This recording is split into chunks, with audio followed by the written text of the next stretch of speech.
Wow, wow, wow. Check this out, family. What you looking at right here is $22 million dollars that somebody had stuffed in some orange damn trash cans in their house.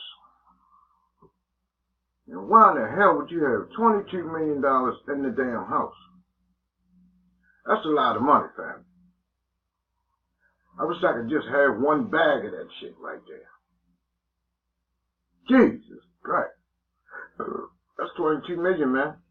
You know what I can do with $22 million? Come on, man. I wouldn't have no choice but to give it away. I'll make sure me and my family is straight. Right? And the rest, man, I'm just going to look out for my people with. Try to set up some kind of organization where everybody can get some damn money. You know? Anyway, man, this money belongs to somebody from Miami, man. I'm about to read this article.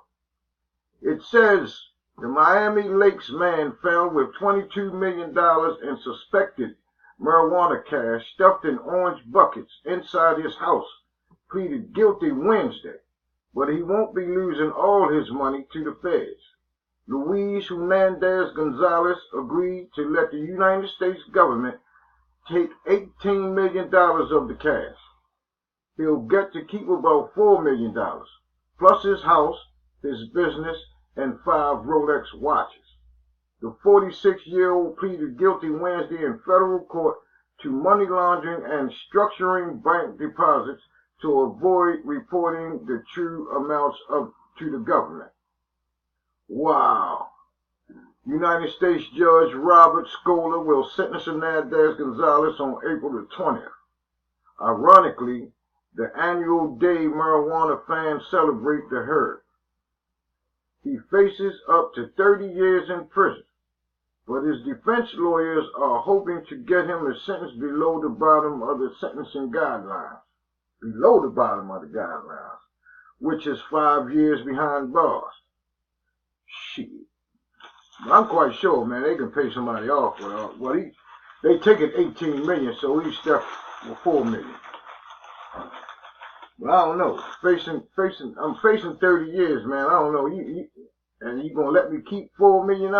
Yeah. I think I would cop out to the 5 years. Fuck that. You know, at least I'm coming home to $4 million, my house, and my Rolex watches. But his lawyers, they trying to get him a sentence below the guidelines. Well, more power to you, brother. Yeah, that's a lot of damn cash. Let's hear the video, if there is one.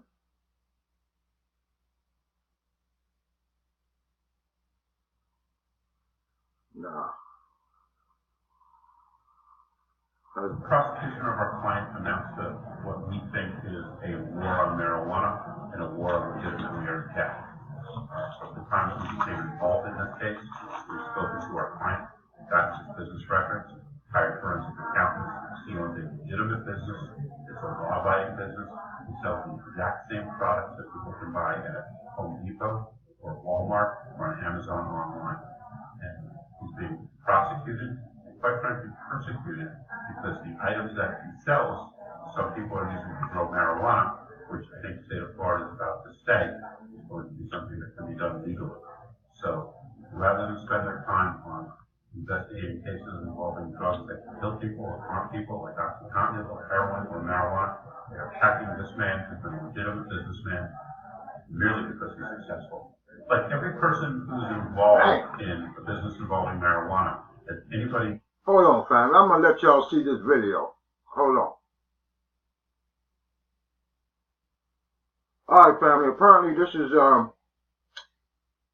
his lawyer. Let's hear what he got to say. Prosecution of our client amounts to what we think is a war on marijuana and a war on legitimately earned cash. From the time that we became involved in this case, we've spoken to our client, gotten his business records, hired forensic accountants. He owns a legitimate business. It's a law-abiding business.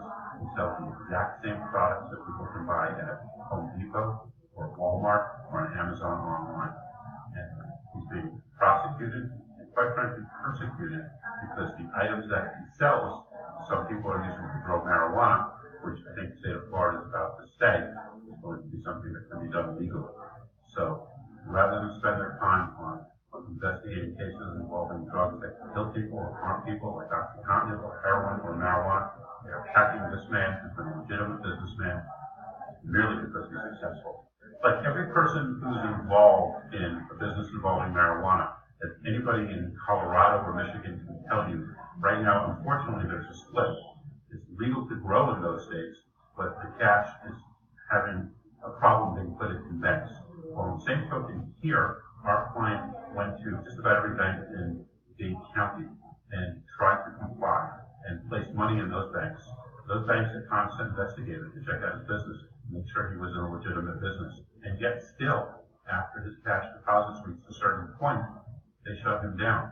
So he became in the position of being a legitimate businessman, having a phenomenal business, and there was no place to put his money. Let's just remember something.